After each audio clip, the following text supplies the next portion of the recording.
Hi, welcome back. So we are continuing our journey into client types in NodeGame, and we will see how to create surveys using widget steps. We learned that client types live inside the client types folder, inside the game folder, and we know there are different ones.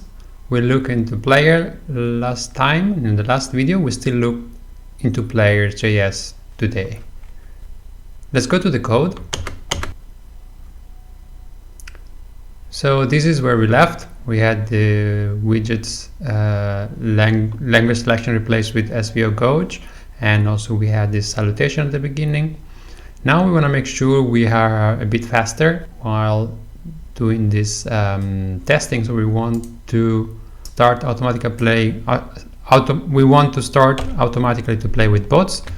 So we're going to start a new game immediately as soon as we connect, and we also don't want to test the requirement each time, so we're going to set it to false. The game sequence has a select language, then instruction, the quiz. We're going to work on the quiz, so we're also going to move this above here. It would be perfectly equivalent if I would have uncommented stages skip statements here. So this is how a quiz look like. You see, this is actually a widget step. I'm going to make it slightly bigger. We are extending the step quiz, which we define in the game stages file. And we're saying this is going to be a widget step because there's a widget property here. This is an object which contains a number of properties. Okay, now smaller to give you the bigger pictures. The name of the widget we want to use is the choice manager. The choice manager is basically a container for multiple choice-like widgets, which is what you need in a survey. So for example, if there is a number of options available and the user needs to choose one of those, you use the choice table. It's called choice table because it's an element in HTML which is called table, and we just use those elements, those cells, to be available as choices. You see, you need to specify an ID, which is what you're going to get in your data. This is the main text with the question that you ask and the choices which are available. And in this case, since this is a quiz, we want to say also which one is the correct one. So where this comes from, this quit text dot how much main text. Basically, we define them at the beginning here in this object. We didn't have to put them here, but it's sometimes easier to have them all in one place and not to clutter the stages below. For example, if I have to put them in here, it would be perfectly equivalent. For example, this can go in here as a main text to make clear what it means, and this array of choices would go in here like this. We can delete this part. So this is actually the question we're going to ask. And how many coins will you divide with your partner in this game? So the correct answer is 100, and you see the correct choice, it says 1 because the arrays in JavaScript has 0 index. So this is the element 0, this is the element 1, this is the element 2. And we see also that one of the options which is applied to all the forms, which is shuffle choices, you see here, form option, this is whatever is in here, it is shared with all the forms. Shuffle choices equal true. So even if these are shuffled, the correct choice always refers to this element here. Let's see, let's run the server real quick. So we're here in the quiz. This was supposed to be the correct answer. See if it validates. This is validated. The other one are wrong because we're not filled them yet. If we would have put number 2 here,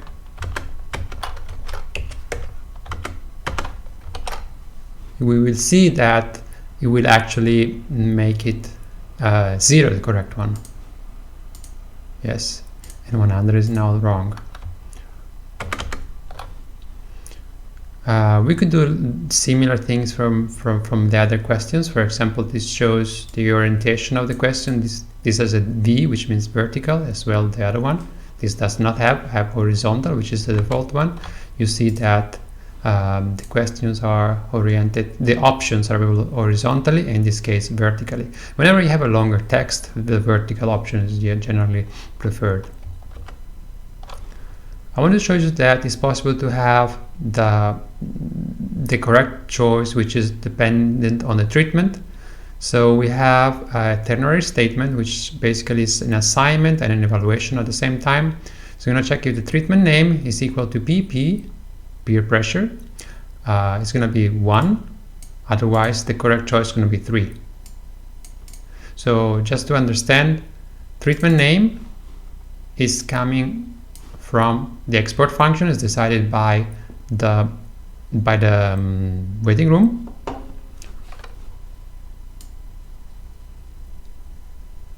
And the values 1 and 3 is refers to the ordinal position of the array in here. So this was the question. The choice is, so if in the peer pressure treatment, this is going to be the right answer. In the other one, this is going to be the right one. Okay, I'm not gonna change it now because I want to show you another widget step which we can modify. So again, then it comes the mood widget step, and in this case is much smaller, the options available.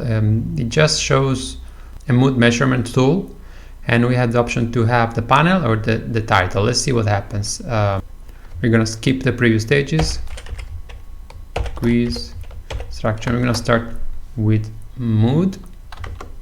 I'm gonna refresh.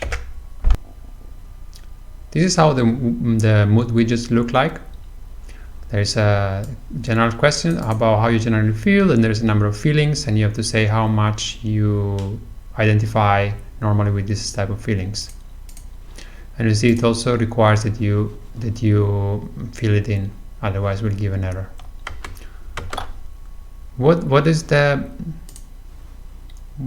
it mean to have a panel false and title false? So you see, if you put if you comment this, which means panel is going to be true,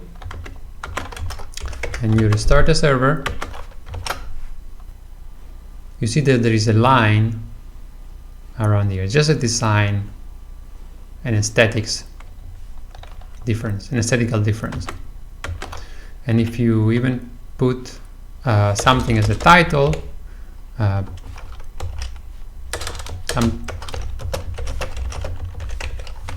you will see that the title is going to now appear here. So it's up to you whether you want to have this type of design or the other one. It does not make a change into the widget itself. Let's learn how to create more of this type of widget steps and to have a broader look into the available survey widgets.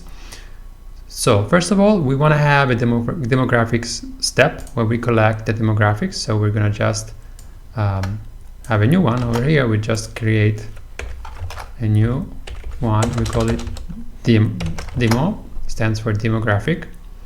And then we need to create basically we need to copy the one of these extend step statements. We're going to do it for the demographics page. So we're going to extend the demographic step, the demo step. We don't want to read the comments. And we're going to have, again, using a choice manager widget, because this is the one which compose together different forms, different types of questions we can ask. We don't want to have all of this. Let's start slowly.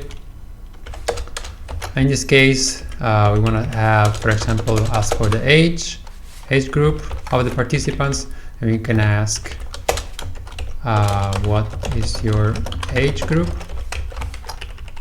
and this we can put 18 to 50. No, too much. Let's do 1830, and then 31, 50 and then 50 plus. And in this case, there's no correct choice. We're not interested, and we don't want to shuffle the options. We want to keep them meaningfully ordered. You see, this type of question can be asked as well into another form. For example, we can ask as a direct question. Instead of what is your age group, we can ask what is your age. And in this case, it's not going to be a choice table. We're not going to select from a number of options. We're going to just write the number. So this is actually a custom input. And we don't want to have anything here. Let's try it like this.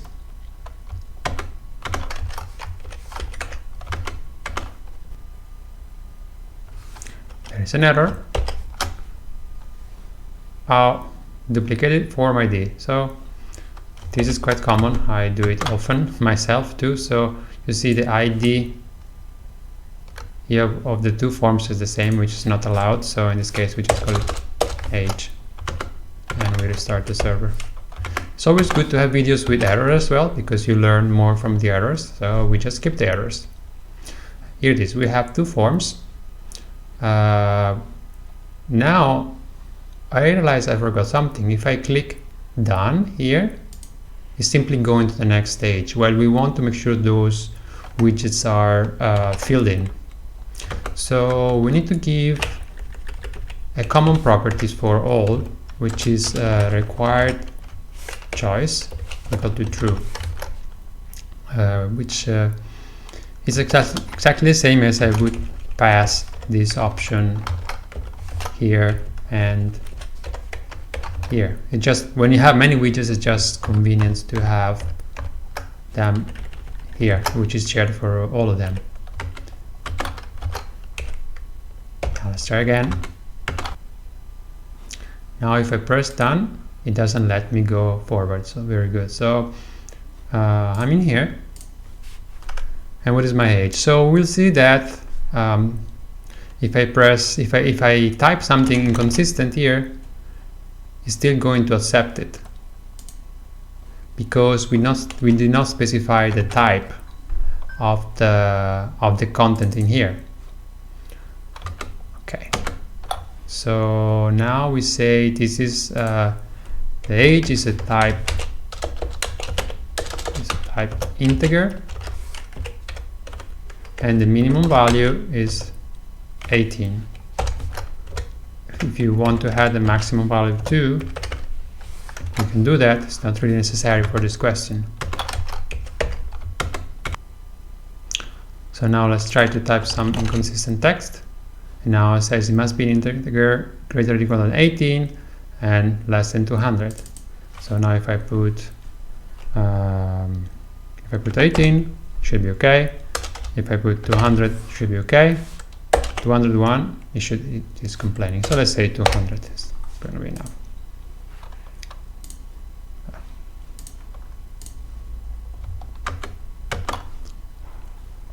Just to show you another type of widget which is available, it's the slider, and we can have one of those sliders here as well. Let's assume we want to have a question like this. Let's remember to change the ID. It's about countries. In this case, we're going to ask how many countries have you visited. And we use a slider for this, which is not super appropriate, but it's just for illustration. So we're going to keep the default values here. We're going to keep the default values, and the default values between 0 and 100, but this kind of, so this is a strange range, and anyway, people who visited more than 100 countries they're kind of an exception, but it's possible that it happens. So we're going to add a hint, which is also available for the other, it's an option which is available for the other forms as well. It's a smaller text, as for example, could say, please select 100 even if you visited more than 100.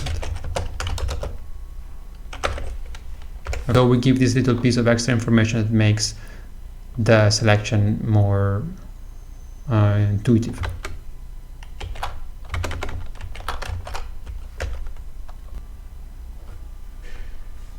So here it is how many countries you visited. You see this is not perfect yet. It starts from the middle 50, which is not really good initial value. And also we have the no change box here, which we don't want it. So basically, in case the person is already happy with the default value and you're never sure whether you actually change it or not, you can force them to click no change, and so you know that they made a decision by keeping the default value rather than just going through the step. So let's change both these options here, and we have initial value 0, and then we have display no change, I believe, and we set it to false. Let's restart the server. Now it starts to 0, and as we move on it increases, and the no change button is gone. So these are a lot of options here. How do we know which widgets are available, which options are all available? So you can go to the wiki page and scroll down to find the widgets list, and you see which widgets are available. Some are game utilities, and the one we use right now are service like. We're looking into the slider, how it looks like. It is showing the main options which are available, and as well as some custom options for the choice table, the main methods, and as well as a use case where you can learn actually how to create these widgets yourself. Another couple of widgets we don't try right now are, for example, when you need to have to give a value to the same item across different dimensions. You can use the choice table group. Looks like this. Or for example, when you have